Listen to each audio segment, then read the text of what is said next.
Hello, this is Jim Copple with the Legacy Project. Who do people say that I am? Ash Wednesday, Lent, Easter are all stitched together in the religious history of Christianity.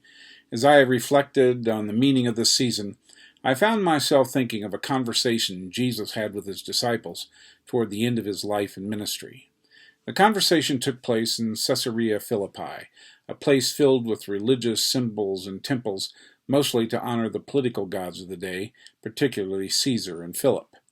This would be one of the last conversations that Jesus had with his disciples. He was alone with them, 12 men, and he was curious. After 2.5 years of observing, participating, hearing, and seeing Jesus do what Jesus did, he was wondering whether or not they really got it. Did they understand?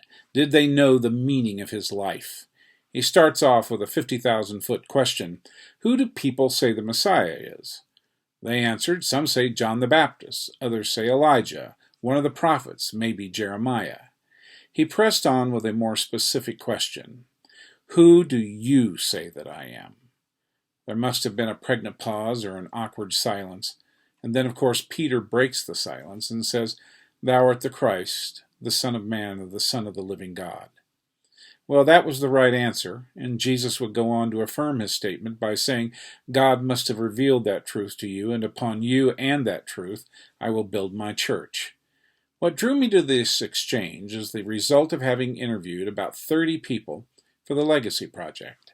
Of all the questions I have asked about people's past, the influences in their lives, and the legacy they inherited, and the legacy they have created, it comes down to the curiosity that we all have.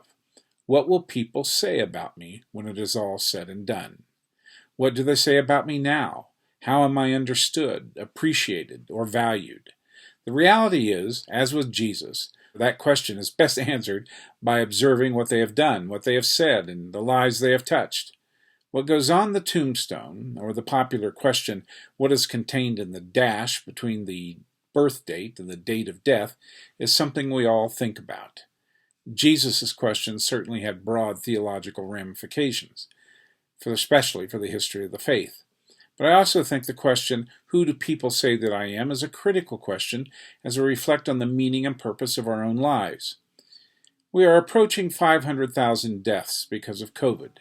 What do the families, friends, colleagues say about them? I have lost 4 dear friends in the past 2 months.